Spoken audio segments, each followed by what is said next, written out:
Salut à tous et bienvenue dans cette nouvelle série de vidéos. Alors, qui n'était pas prévu à l'origine, mais ça me semblait intéressant à faire ça en vidéo. Du coup, j'ai déjà fait le démontage, mais pas en entier. Et donc, à la partie intéressante, je me dis, bon, bah, maintenant, on va peut-être faire une vidéo, ça serait pas mal. Puisqu'il y a des choses qui n'étaient pas du tout prévues à l'origine. Alors, il s'agit de quoi? Ici, on a un moteur.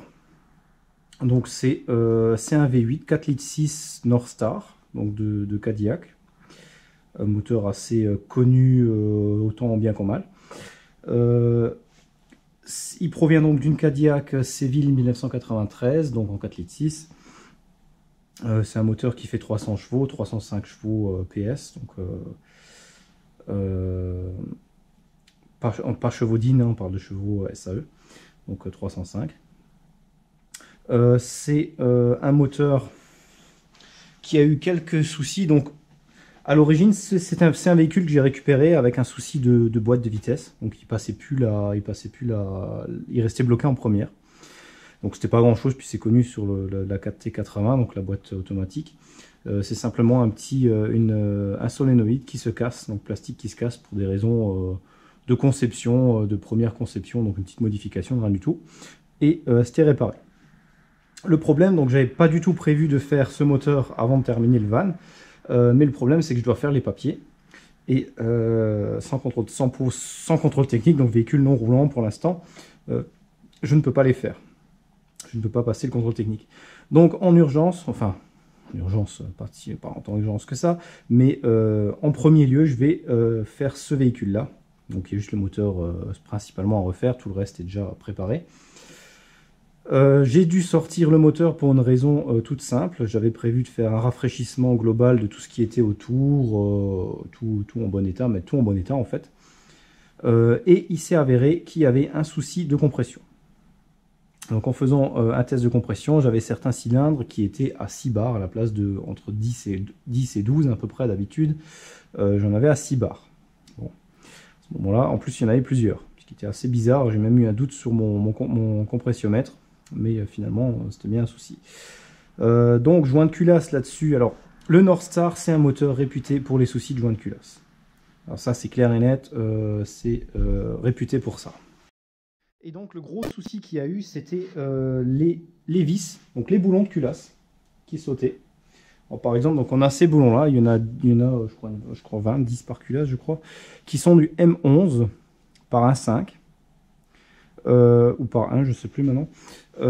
Et le problème, c'est que ce pas est beaucoup trop fin, entre le diamètre assez fin et le pas, pour un bloc en alu. C'est un bloc 100% alu. Et ce qui se passait, c'est que le filetage dans l'alu, le taraudage, se cassait. Donc la vis ne serrait plus et vous aviez des fuites de joints de culasse. C'était assez courant, c'est pas si courant que ça, enfin c'est courant, mais on va dire ça non plus pas sur tous les Northstar. Hein.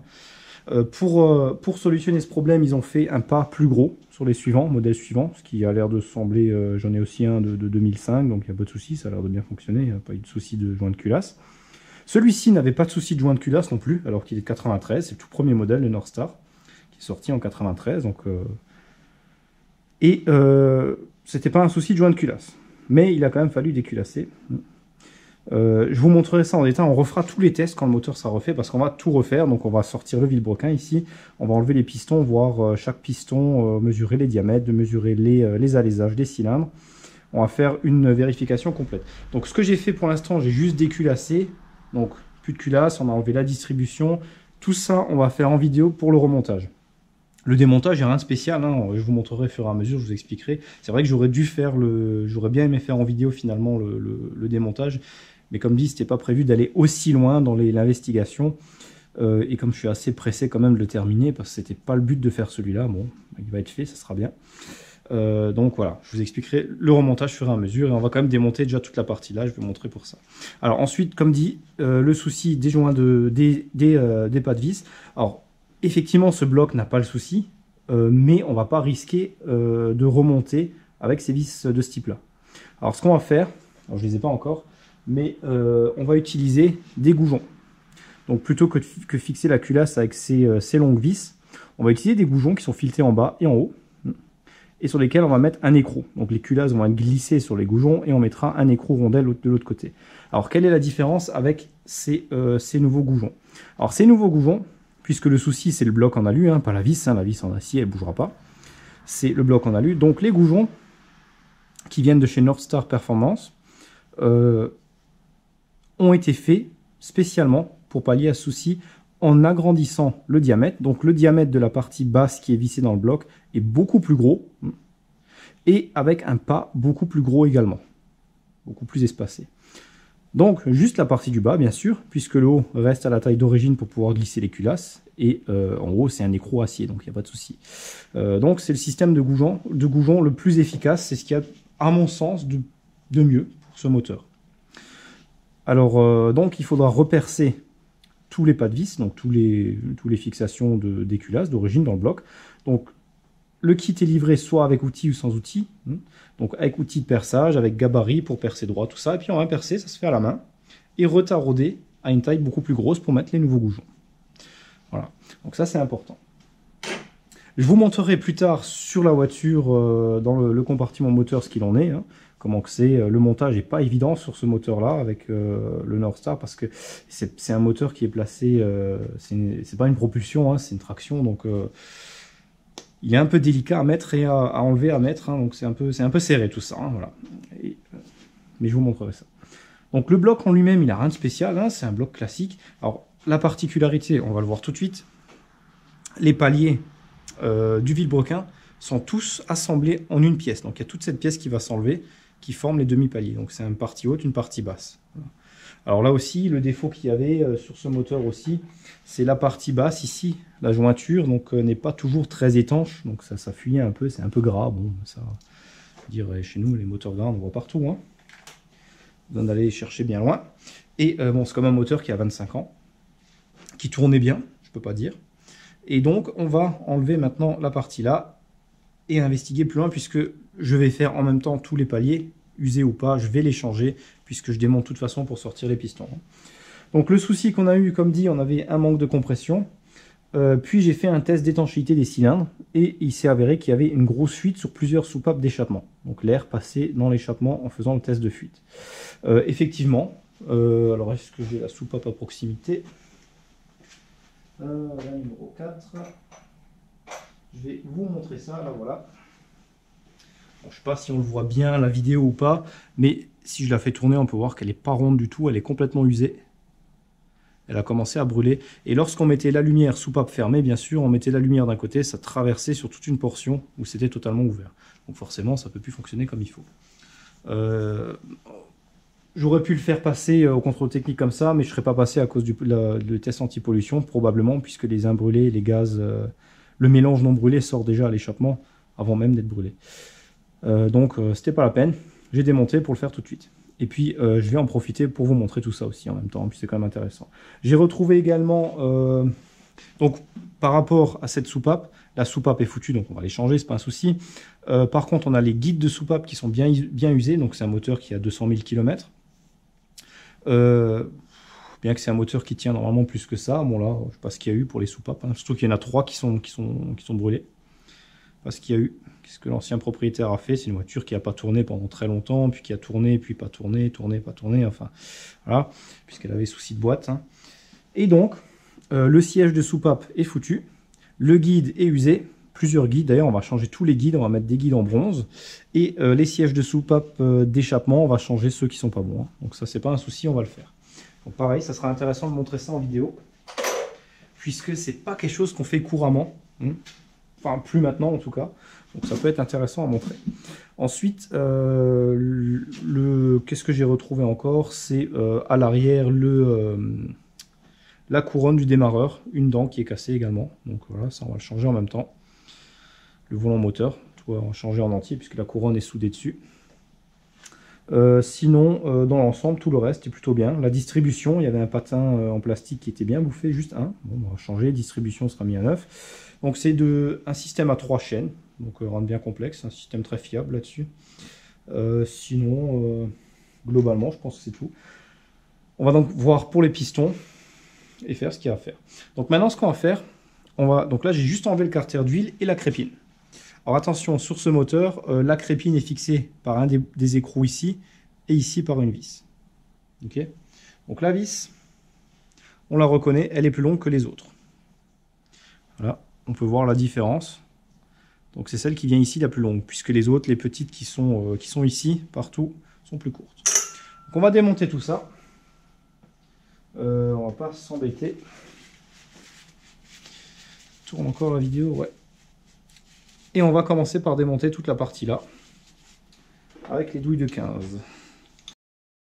Voilà, donc on va les enlever. Donc les écrous de 15 à la clé choc.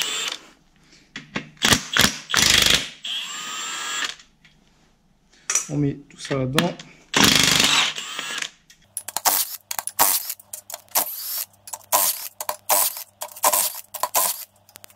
Donc on va enlever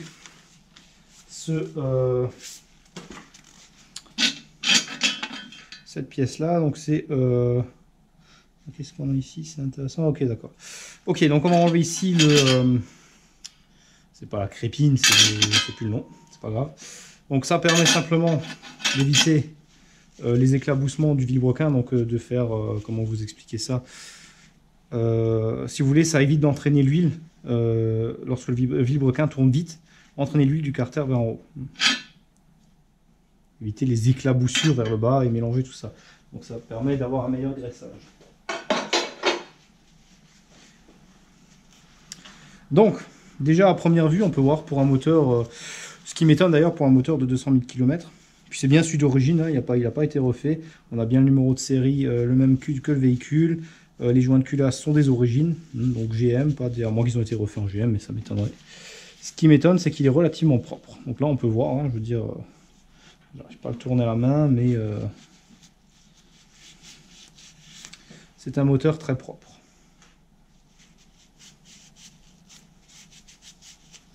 Ok, donc ce qu'on va faire, on va commencer par sortir tous les pistons, un après l'autre, et voir où ils en sont, quel est l'état. Le vilebrequin est très propre, hein, donc au niveau propreté, il n'y a pas de souci. Il semble avoir été utilisé avec de la bonne huile, il n'y a pas de rien de particulier à l'intérieur. On va prendre l'autre lampe.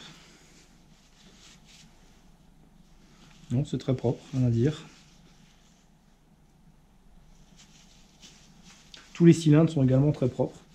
Les premières mesures sont plutôt bonnes. J'avais pris des mesures par l'autre côté qui sont impeccables. Donc ce qu'on va faire, on va maintenant sortir bielle par bielle. On va noter bien sûr les pistons. Et je vais défaire tout ça. Donc j'ai préparé tout ça. Et j'ai noté déjà sur le bout des pistons, le numéro, avec un point vers l'avant. Donc l'avant du moteur, c'est ici. Donc j'ai installé l'écrou pour pouvoir tourner, hein, bien sûr. Voilà. J'ai noté les numéros de cylindres, donc dans l'ordre classique d'origine, hein, 2, 4, 6, 8, 1, 3, 5, 7. Voilà. Donc ils sont notés sur les caches culbuteurs. Et on va donc commencer par la première. Alors le cylindre qui posait le plus de soucis, c'était le numéro 5. Il n'y avait vraiment pas de pression, mais c'était un problème de soupape. Hein. Donc les segments, on verra. Mais de toute façon, ils seront changés. Hein, et éventuellement les pistons selon l'état. Donc on prend une barre de force, j'évite de les faire à la clé choc, ceux-là, pour défaire les bielles. Voilà, donc on va défaire les deux en même temps, puisqu'ils sont accessibles. Faites toujours ce qui est accessible en premier. Ok. Alors deux choses sont vraiment à prendre en considération. Voilà. C'est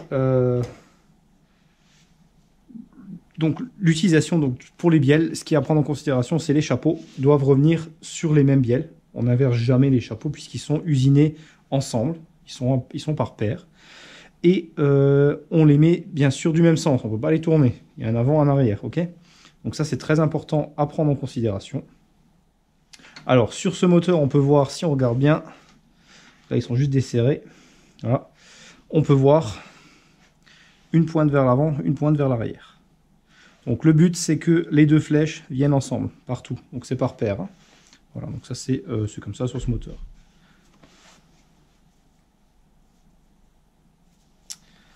Je vais donc continuer sur le même principe. Donc on va défaire les écrous là. Hop. On peut aussi mesurer le jeu ici, qui me semble plutôt correct. Donc c'est un jeu à mesurer, il y a une limite. Donc on va faire ça. Je vais même faire ça avant de démonter. Donc je vais récupérer un jeu de cale et on va mesurer. Donc ça c'est un jeu important à vérifier. Ensuite, ce qu'il faut également voir, c'est le jeu axial du vilebrequin. Alors, le jeu axial du vilebrequin, il y a plusieurs choses qui rentrent en ligne de compte. Donc, il faut déjà le mesurer pour savoir de combien il est, en premier lieu. Mais ça, on va le faire après, une fois que tout est enlevé, ça ira très bien, puisque les demi-paliers restent en place. Ce qu'il faut prendre en considération avec ce système, c'est qu'on a un palier qui prend... qui permet de faire le jeu. J'ai pas de palier ici comme ça. Je vais vous le montrer en démontant. C'est un palier qui sert de palier sur la rotation, mais également dans le jeu axial. Donc, si le palier est usé, on aura forcément un jeu axial important. Par contre, ça peut également être le vilebrequin qui soit usé. Et donc, on a également un jeu axial important. Donc ça, il faut bien faire attention. Qu'est-ce qui est usé, qu'est-ce qui pose problème? Ça, c'est quelque chose à vérifier. Donc là, ce que je vais faire, je vais prendre un jeu de cale et on va voir de combien on a de jeux sur les bielles. Donc après essai avec le jeu de cale, j'arrive à passer une cale de 0,40 mm. Donc on va voir selon les spécifications, je ne les ai pas sous les yeux, mais ça me paraît correct. Ok, donc deux côtés. Donc à ceux qui ne sont pas desserrés, ceux-là j'ai essayé de les resserrer pour voir, c'est pareil. Et donc j'ai partout la même chose, 0,40, donc c'est bien. Une jeu régulière, c'est déjà pas mal. Donc ensuite, on va défaire les paliers ici, donc des bielles. On va prendre en considération les flèches, donc inutile je pense de marquer, on va essayer ça. On va récupérer la douille de 13, qu'est-ce que j'en ai fait là-dessus? J'avais desserré tout ça, est-ce que je l'avais fait, je sais plus, ouais. Et on va défaire ça. Donc, pareil, essayez d'utiliser les boulons, les écrous, je veux dire, au même endroit. Alors ça se dévisse assez bien, il n'y a pas de... Voilà, on va défaire celui-là. En même temps,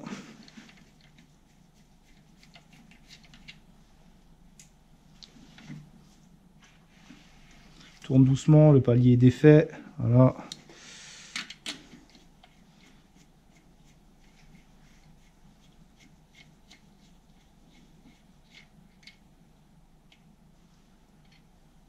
Et on les met de chaque côté pour pas les inverser, ok. Même si les vis, c'est pas les écrous, c'est pas trop important, mais si on peut éviter, on évite, ok. Bon, alors maintenant il va falloir sortir ces paliers qui souvent sont bien fixés dedans. En général, j'aime bien utiliser, quand c'est possible, le petit maillet en bronze.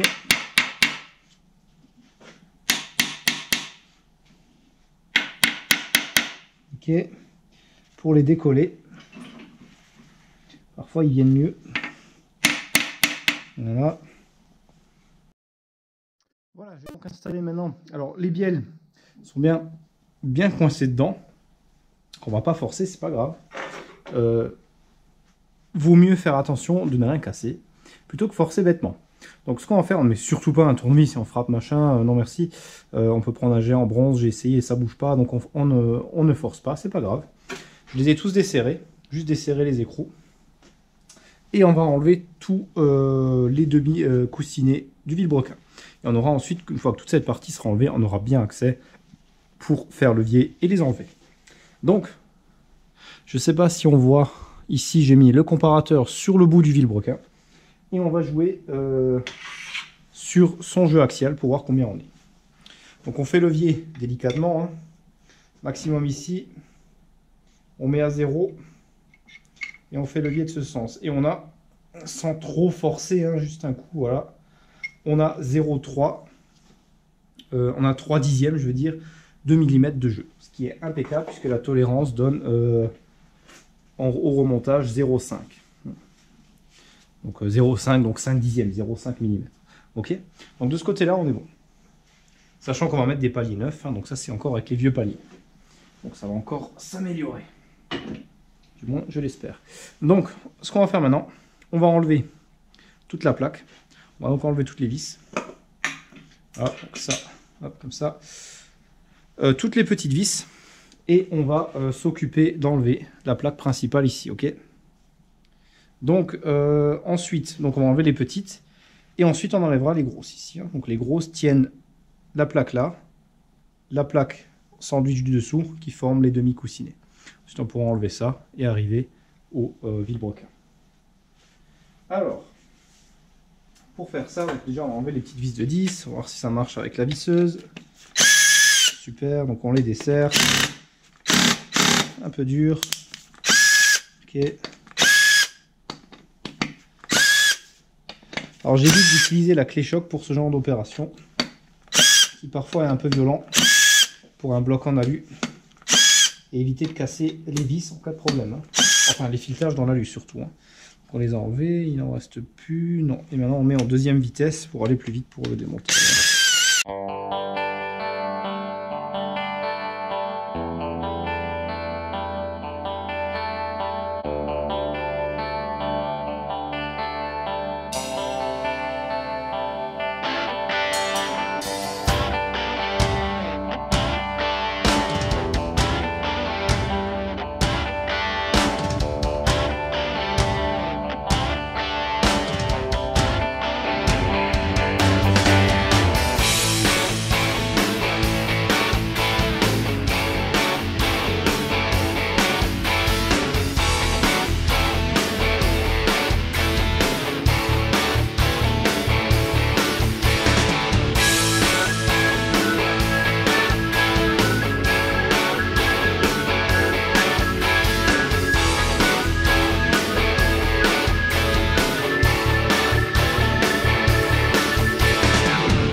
Ça ici.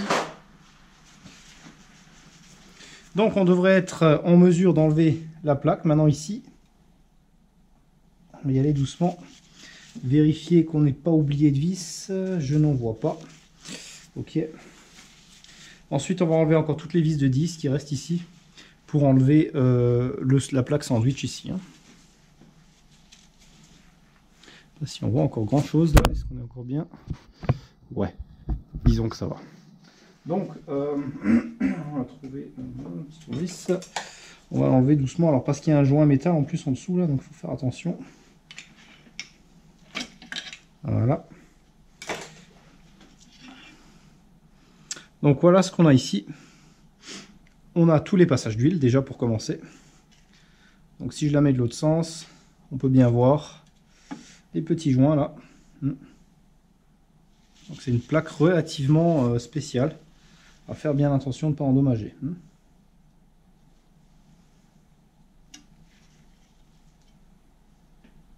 Ok. Donc elle est doublée normalement, il me semble. Est-ce qu'elle était doublée ça? Non, non, c'est qu'une plaque. Ok. On va poser ça. Alors que ça ne gêne pas. Voilà. Donc ce qu'on a ici, on peut voir ici une roue crantée avec plusieurs dents. C'est le capteur de position vilebrequin, le capteur régime. Donc il y en a deux là-dessus, un en haut et un en bas. Et on va enlever celui déjà d'en haut puisqu'il est un peu dans le chemin.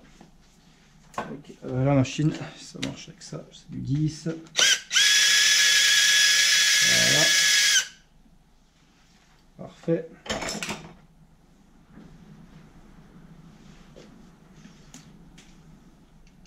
Donc voilà le capteur, premier. Alors c'est deux les mêmes, il n'y a pas de différence que je sache. On a un joint d'étanchéité qu'il va falloir changer en même temps. On va le poser là. Et on va enlever toutes les vis qui sont encore autour. Alors on a plusieurs vis tout autour. Est-ce qu'on en a une là? Non. Donc 2-10 qui tiennent ici. Je pense qu'on les voit à la caméra. Hein, partout là, qui tiennent les demi coussinets en place. Alors ça s'enlève avec ça.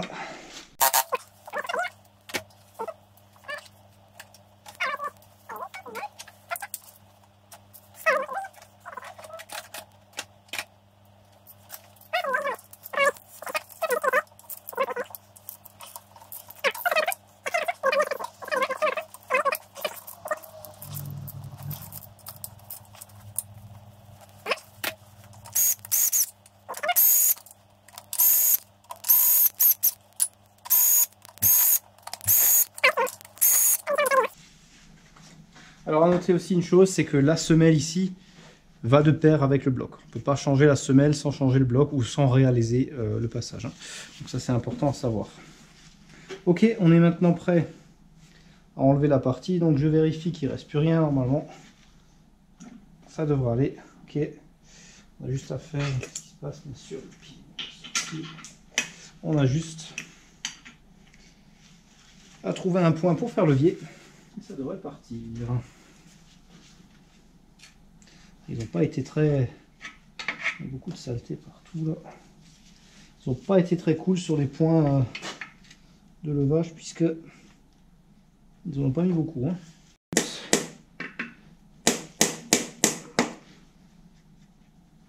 Donc ça bouge déjà, hein, c'est déjà pas mal.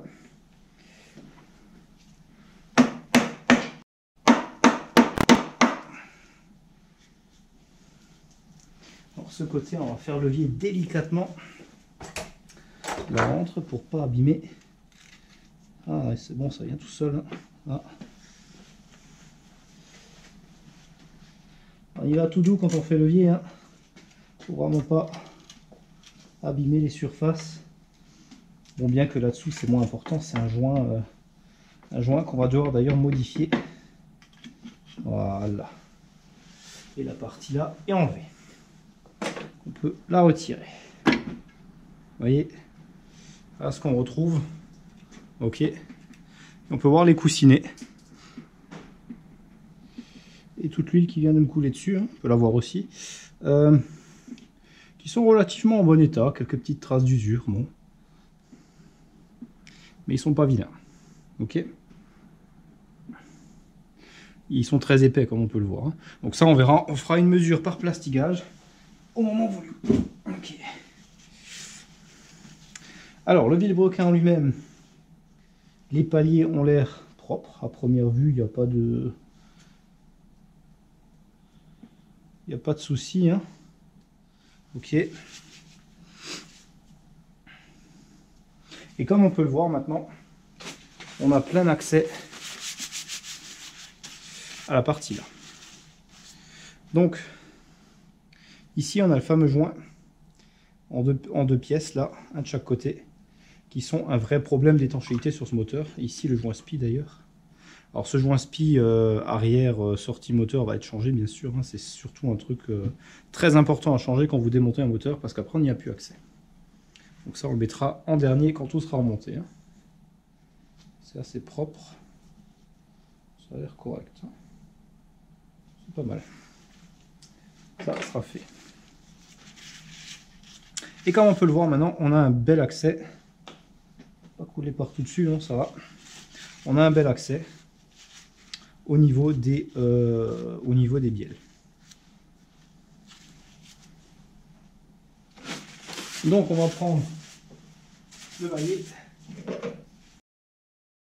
Alors la solution la plus simple, c'est juste de frapper sur les vis. Hein. On va pas s'embêter.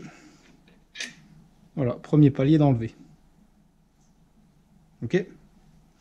Donc, je récapitule. On va le poser là, celui-là. Ça. Hop.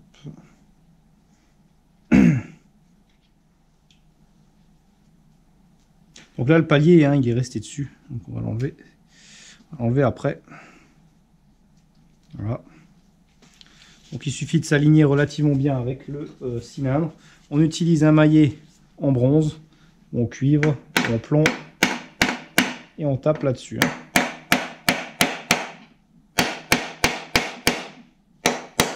Ok. Le piston ne va pas tomber tout seul, vous inquiétez pas. Hein. Voilà. Et on va retirer les demi là. Alors ce qu'on va faire, on va commencer par sortir le piston. Tout simplement, ce sera plus pratique. Hein. Alors pour sortir le fameux piston, on peut utiliser comme on veut, du moment qu'on peut le pousser sans l'endommager. En général, j'utilise un truc en bois. Bon là, je ne l'ai pas à proximité, bon, on va utiliser ça. Voilà, qui sortent assez bien. Hein. Voilà, c'est déjà à moitié dehors. Alors, on peut voir les paliers qui ont l'air en très bon état d'usure, hein, je veux dire. On va retirer le premier palier. Ah, quand même pas mal de d'usure. On peut voir qu'il n'était pas tout nickel. Intéressant. Ok. Donc le demi qui vient comme ça, flèche vers là. On a aussi sur le côté, je ne sais pas si on le voit. Ici, on a un point. Voilà. Qui est uniquement ici. Et il est également sur la bielle au même endroit. On ne peut pas se tromper. Hein. Ensuite, on a les petits ergots ici qu'on peut voir qui sont pour l'ergot du coussinet. Alors, il y en a deux parce que c'est les mêmes, utilisent la même fonderie pour l'un sens, l'autre sens, hein, tout simplement pour ça. On va l'enlever. Et on va sortir ce piston et mettre en premier lieu, avant de faire quoi que ce soit, remettre le chapeau en place sur celui-ci pour éviter de les mélanger.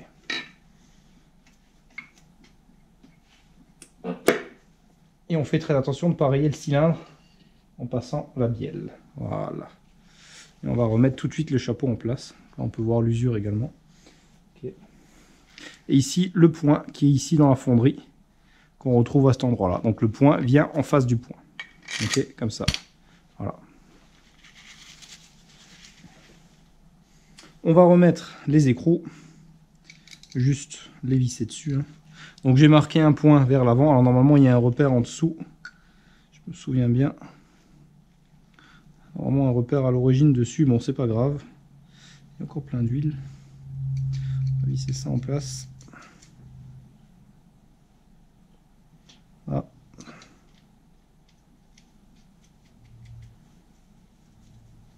Alors à première vue, les pistons sont en très bon état. Il n'y a pas d'usure sur les côtés. Les segments ne sont pas du tout colmatés.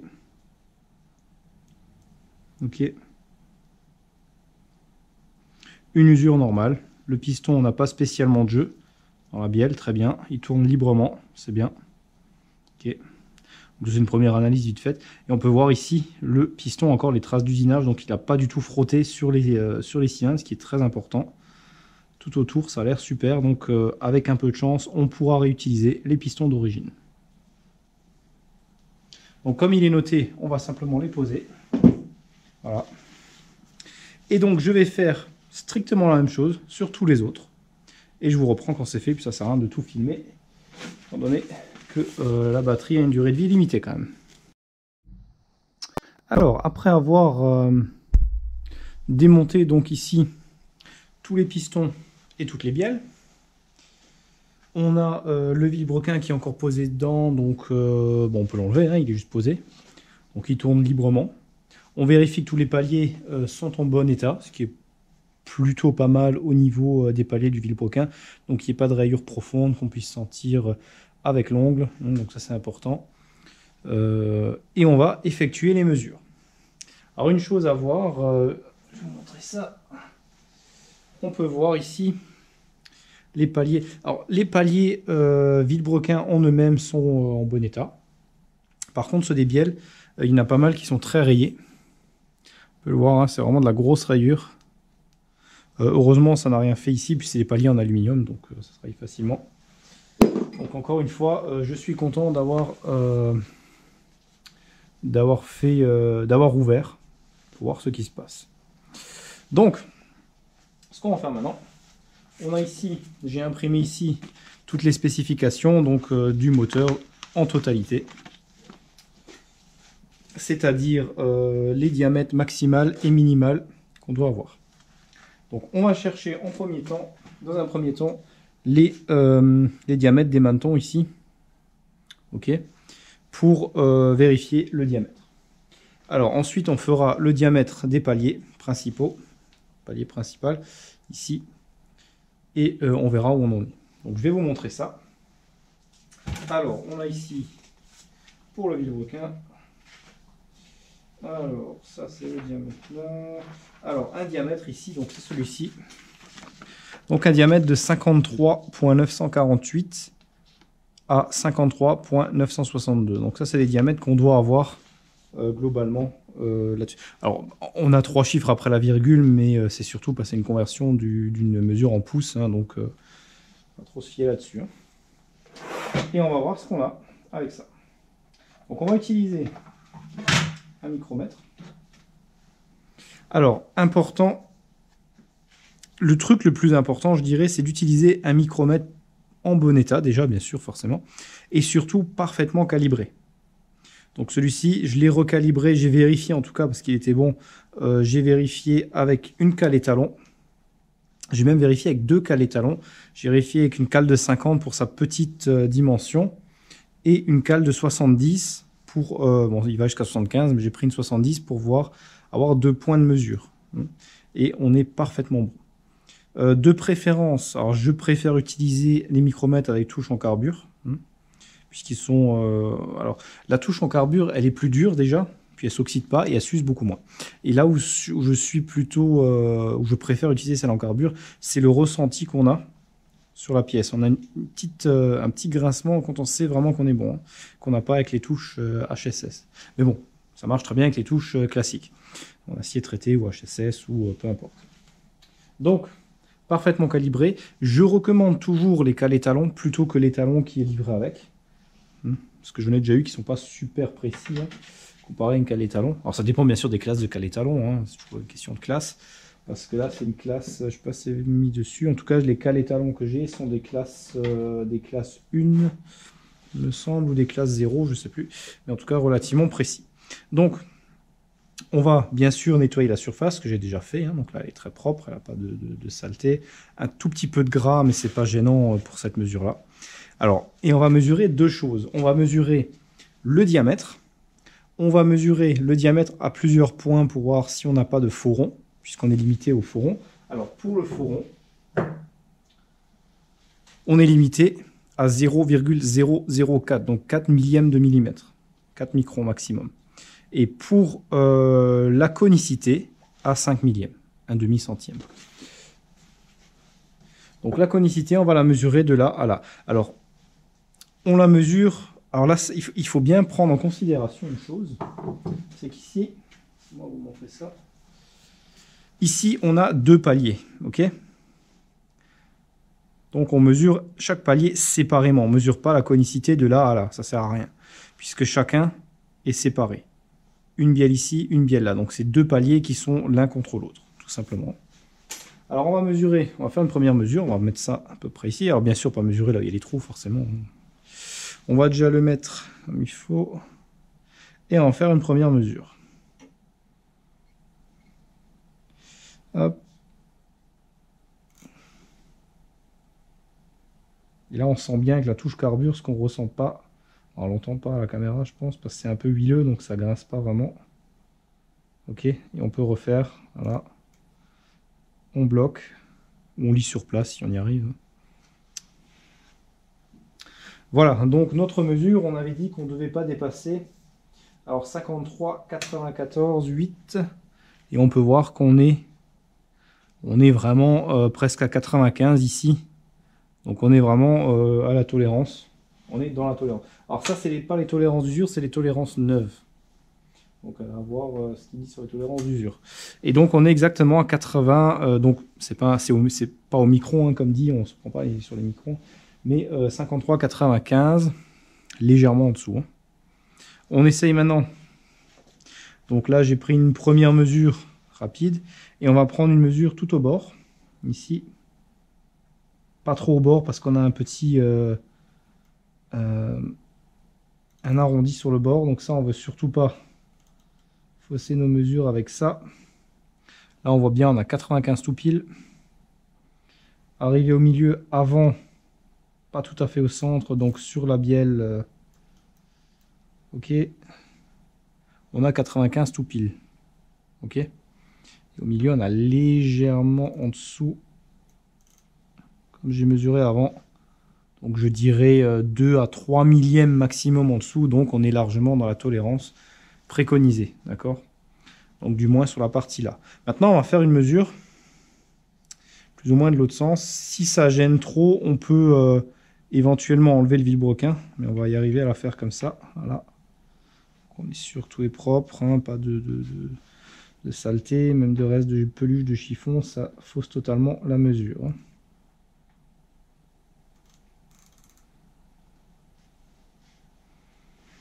Et on peut voir qu'on est exactement pareil que la mesure d'avant, donc légèrement en dessous de 95, je dirais 1 micron, 2 microns, 1 micron, même pas 2 microns, hein, donc on est vraiment, bon, comme dit, c'est pas pour lire au micron, c'est un micromètre qui est au centième, hein, comme la majorité des micromètres, et ça n'a pas d'intérêt à utiliser quelque chose qui se lie au micron là-dessus. On peut le faire, mais bon, vraiment, si on est trop hors tolérance, pour vraiment être sûr. Mais là, dans ce cas-là, pas du tout. Donc on va refaire la mesure de conicité maintenant. Donc le faux rond, c'est impeccable. Donc on va vérifier ici de la même manière. Et bien sûr, on peut prendre plusieurs points de mesure si on veut.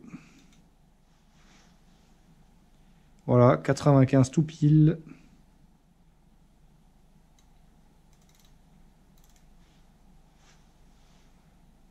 J'ai un peu bougé, je crois. Alors oui, j'ai l'habitude de lire sur place. Donc là, on va serrer pour être sûr que ça bouge pas. Et effectivement, on a 95 légèrement en dessous. Donc on est vraiment... on va reprendre, c'est encore, je crois, un peu bougé pour être sûr que tout est bon.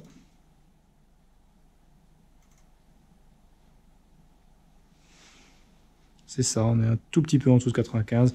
Donc pas de conicité, c'est impeccable. Alors pour montrer, on va refaire la même chose sur le palier d'à côté. La bielle suivante. Et là, donc on va prendre d'abord au milieu. Je préfère toujours commencer au milieu. Hop.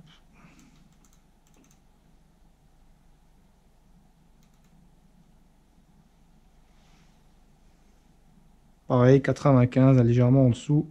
On reprend à côté pour la conicité. Légèrement en dessous de 95, donc pas de conicité pour l'instant. Et pareil, aucune conicité. Légèrement plus grand en diamètre vers ici, mais vraiment très léger. On parle de question de micron.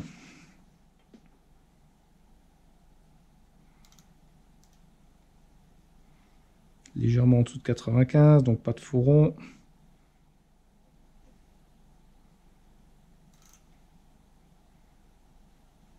Pareil.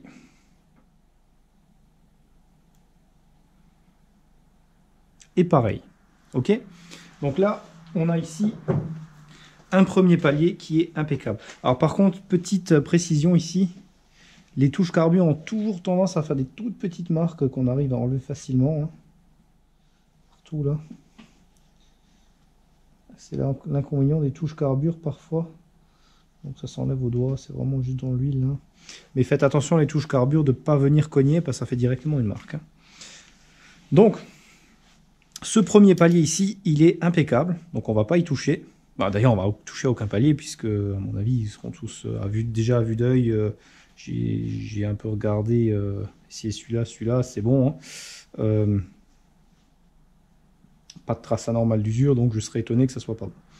Puis c'est un vilebrequin qui est réputé pour être relativement solide et durer très longtemps dans le temps. Donc ce palier-là, on l'a mesuré. On a fait son diamètre à différents points de mesure. On peut faire encore d'autres points de mesure, mais franchement, dans ce cas-là, je ne pense pas du tout que ce soit nécessaire. On a fait donc une vérification du faux rond en faisant plusieurs points de mesure, voir s'il est bien concentrique, s'il est bien rond.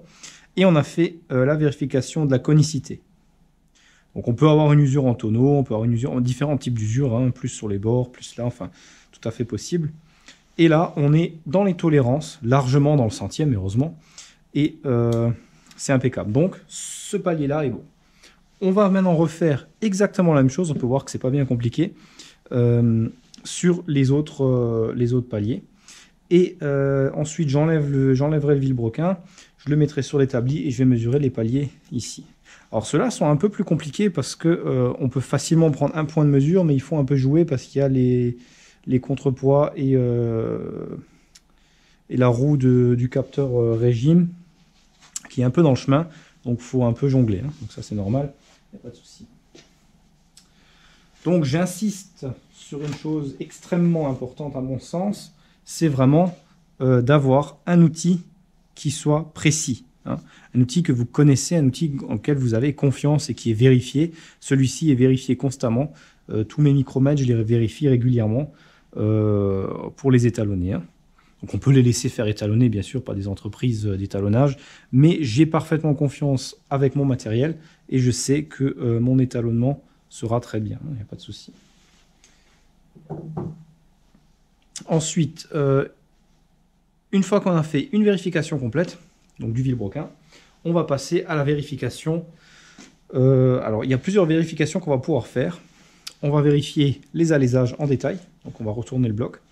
On va vérifier également les bielles, donc le diamètre du pied de bielle. Alors, on verra comment on va faire. Donc, le pied de bielle se mesure hors coussinet, c'est-à-dire qu'on va remonter les demi-paliers.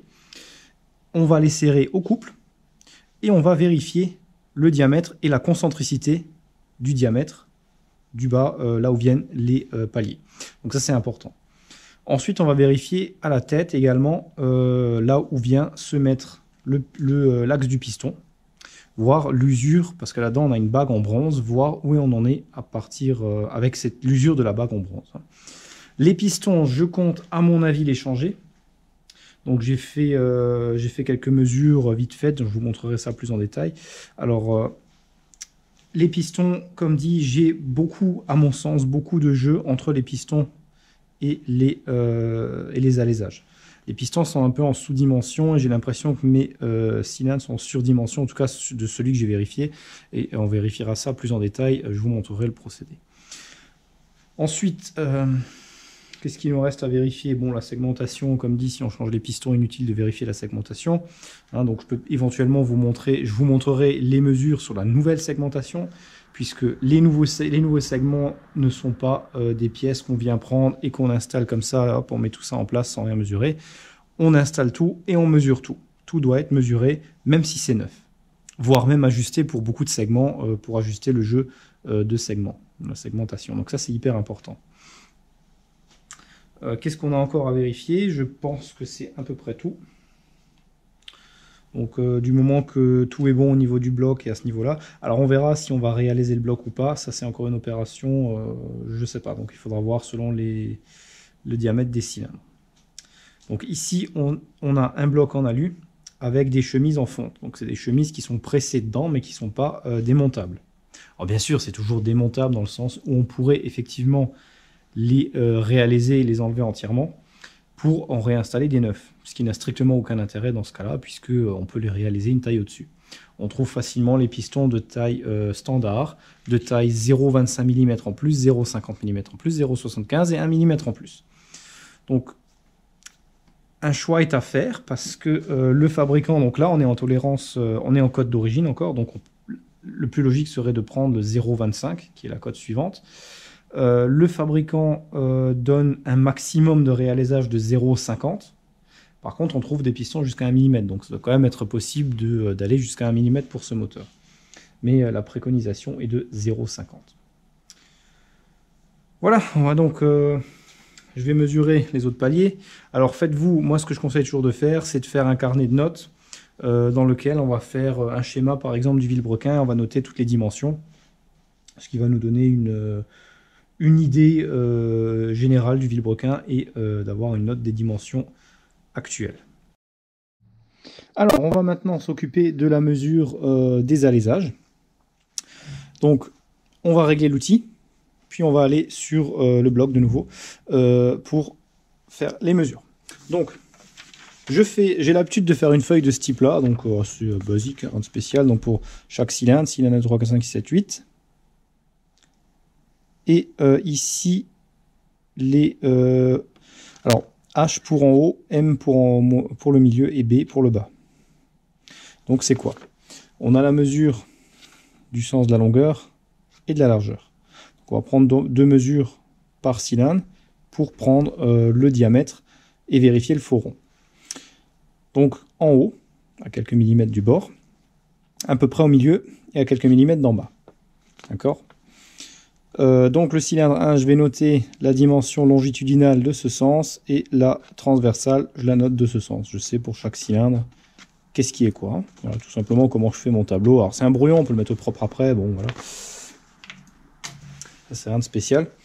Et ça va nous donner, en faisant donc les mesures du haut, milieu et bas, ça va nous donner la conicité ou la déformation du cylindre approximativement. Alors on peut prendre plus de points de mesure, on peut faire des points de mesure comme ça, mais bon, ça c'est vraiment, disons, c'est vraiment par nécessité. Si on voit vraiment qu'il y a des grosses différences de déformation, on peut prendre plus de mesures pour avoir des points de comparaison, mais en général, c'est pas nécessaire. Donc, on sait qu'à l'origine, alors on va prendre des tolérances pour montrer ça déjà. Hop. Alors, on sait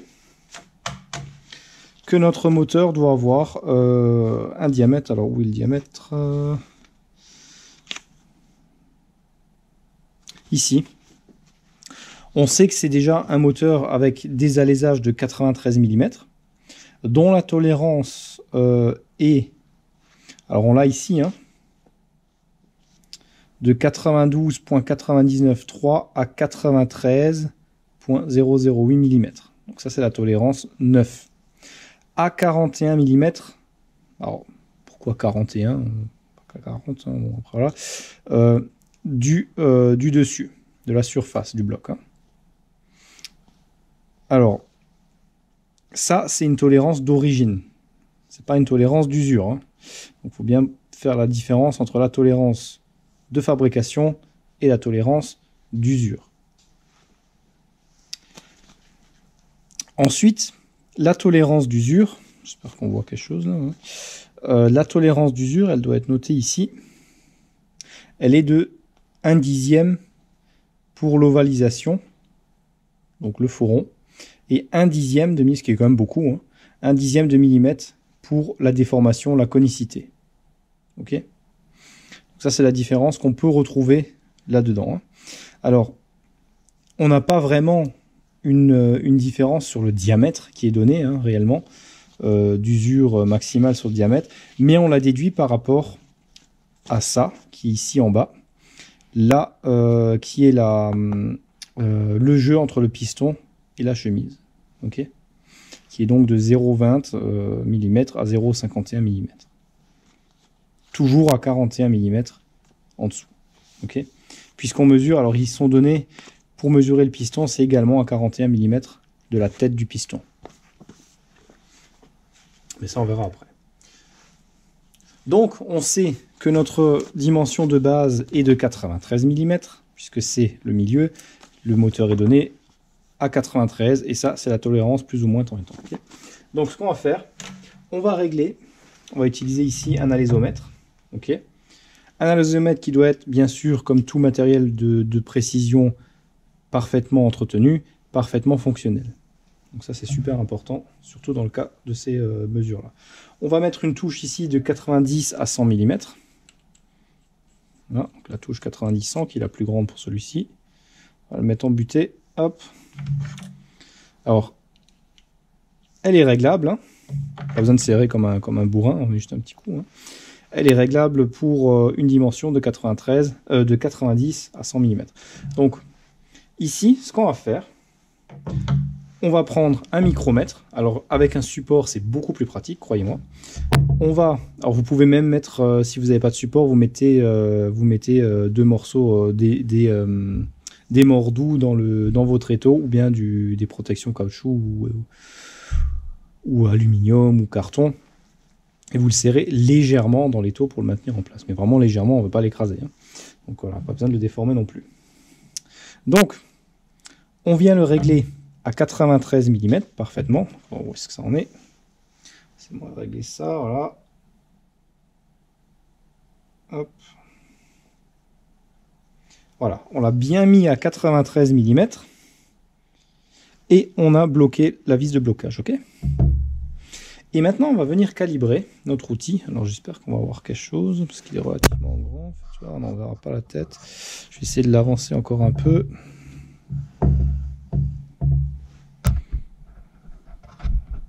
Voilà, comme ça, peut-être qu'on verra mieux. Et on va venir le régler pour que notre aiguille... Super. Alors on peut voir l'aiguille, je ne sais pas si on la verra, ouais, on la voit bien je pense, fasse un mouvement, mais pas trop non plus. On ne veut pas qu'elle fasse un tour complet. On va dire un demi-tour, c'est parfait. À peu près, hein. Ok. Voilà, à partir du point 0, là on est détendu. On ne veut pas qu'elle ait à faire 2 tours, sinon il faut bien se rappeler qu'elle doit faire 2 tours. Enfin, c'est beaucoup plus compliqué à retenir. Alors on va juste mettre une pré-contrainte légère d'un demi-tour environ, hein, puisqu'on va mesurer, on ne va pas mesurer plus que ça. Voilà. Pour avoir 93. Donc, une fois qu'on a fait notre ajustement, donc bien dans le micromètre, on met une touche fixe, voilà. On va trouver le point maximal qui est ici et on va délicatement venir mettre le comparateur à 0. À peu près, on va reprendre l'ajustement, voilà, donc là on est déjà un peu trop loin. Ok, on va essayer. Toujours un petit peu plus. Le but, c'est de mettre vraiment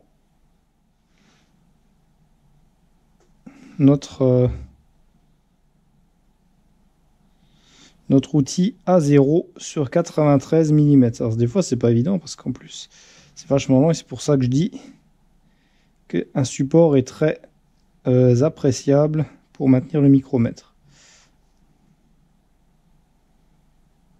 Ok. Tout petit peu.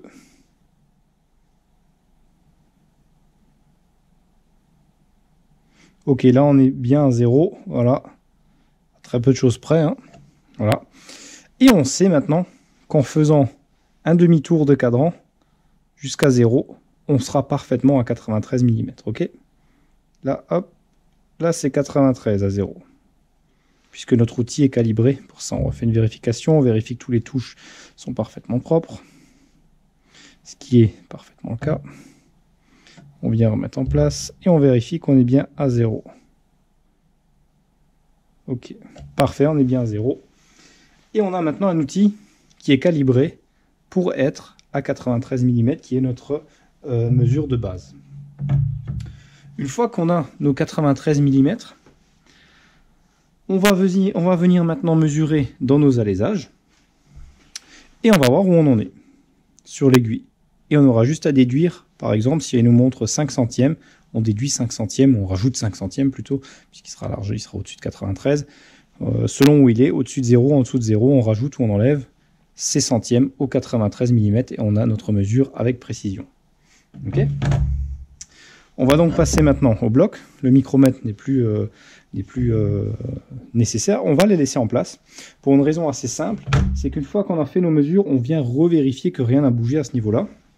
Puisque vous notez qu'à l'arrière, on a une fixation du comparateur. Il ne faut pas qu'il bouge, hein, donc on ne sait jamais, ça peut arriver. Pour ne pas tout fausser, eh bien, on va tout simplement vérifier une deuxième fois à la fin.